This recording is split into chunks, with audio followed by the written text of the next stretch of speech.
Basketball is a game that's changed through its deep history.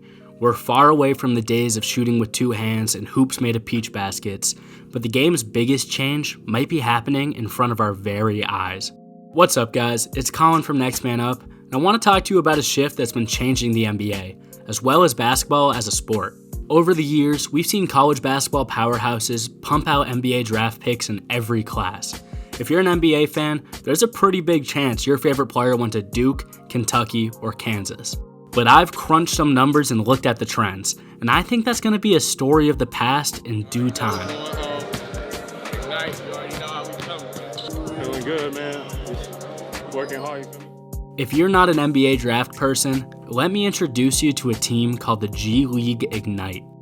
Back in 2020, the NBA implemented a new team in their developmental G League called the G League Ignite.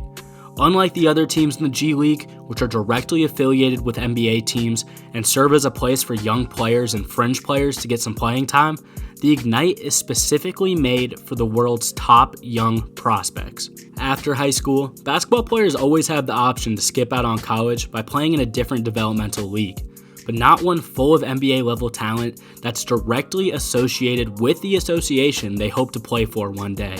Not to mention, they'd be getting paid. The Ignite also make a point to teach their players financial literacy and community service, two of the most important skills professional athletes would learn if they had went to college. This program hit the ground running when the first player they got to commit was Jalen Green, a 5-star guard in 2020 who many sites had ranked as the #1 player in the class. Green was allured by the opportunity to play against some of the world's best competition at only 18 years old, and a cool $500,000 paycheck didn't hurt either. Since then, the G League Ignite have pushed out 17 NBA draft picks in only 3 years, 2 of which being Jalen Green and Scoot Henderson, who both went top 3. Currently, the Ignite have 4 of the top 30 players in the 2024 NBA draft class on their active roster, including a lot of scouts #1 and #2, being Ron Holland and Matas Buzelis. Professional league is, I think, best for me, but also, you're trying to be a pro at the end of the day. That's what everyone's trying to be. Now, outside of the G League, the NBA is pulling in players from the non-college route all over the globe. Technically, 22% of the NBA's players are listed as international, but I won't count guys who are from European or African backgrounds who went to college in the USA. So I'm not talking about Joel Embiid or Lauri Markkanen or anyone like that. I'm strictly talking about players who were drafted from overseas. So let's look at that same timeline as I did with the G League and talk about the last 3 years. Over that span, 26 players have been drafted from overseas basketball organizations. And looking at this graph here, we see that over 25% of NBA draft picks in the last 3 years have not gone to college. Considering NBA players have not been allowed to declare straight out of high school since 2006, those numbers are pretty solid. So I looked back a whole decade and broke down the 2011 to 2013 NBA drafts, and these numbers really surprised me. There's been a lot of talk about how over the last decade, we've seen more and more talent coming from overseas. And with star players like Nikola Jokic and Giannis Antetokounmpo, it makes sense why we're having this dialogue. But 10 years ago, based on my numbers, we actually had more players being drafted from overseas. Now, you could assert this to the lack of the G League presence that I just mentioned, or maybe you think it invalidates my whole point. But what I'm more focused on is the percentage of players coming out of college dropping drastically. If you compare these two graphs right here, we've seen a 5% drop in college players being NBA draft picks. That might not sound like a whole lot, but that's around 4 picks per draft that would formerly have been college players that are now coming from somewhere else. Now, the NBA has been around for over 75 years, so I don't think a 10-year stretch is too much time for this to be pretty alarming to some. And I'm going to tell you why this change has happened. Now, let me be clear. It's definitely not because the talent has gotten worse. College basketball is debatably more refined than ever. It comes down to the fact that these other developmental organizations are stealing their players, and they're getting the good ones. Now, I already just talked a little bit about the G League Ignite, so let's really focus in on that overseas talent I just mentioned. 10 years ago, yes, we had more overseas players that were selected, but a large majority of them never made an impact in the NBA. Being completely unbiased, I would say that only 13 out of these 34 international players that were drafted in that 2011 to 2013 span made themselves a role in the NBA. And I would say I'm being very generous, with guys like Alex Abrines making the list. While if we look at the 26 players drafted in the last 3 years from overseas, I would bet that 12 of them will make an impact either equal or more than a guy like Abrines. Also, Alex, I'm sorry to use you as a bottom line, you could low-key hoop a little bit.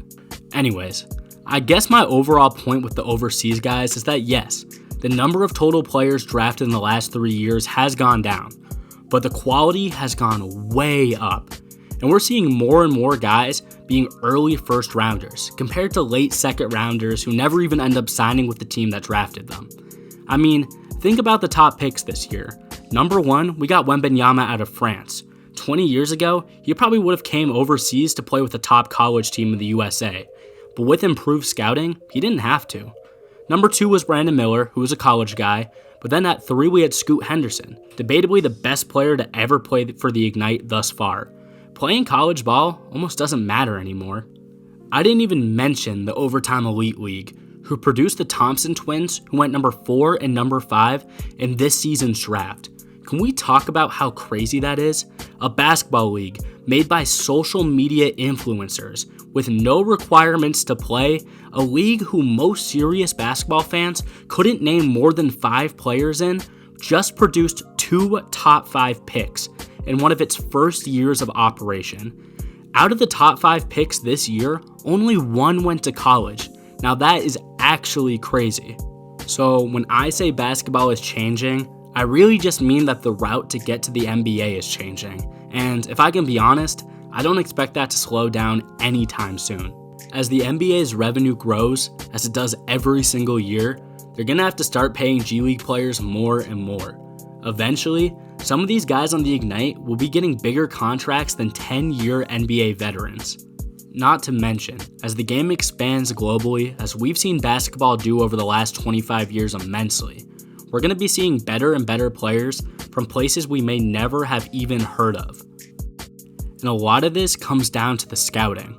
Don't get me wrong, there's still a lot of guys that go under the radar, end up being late draft picks or undrafted altogether, and make a huge impact in the NBA. But what I really mean is that scouts know they have to travel the globe to find the best possible players.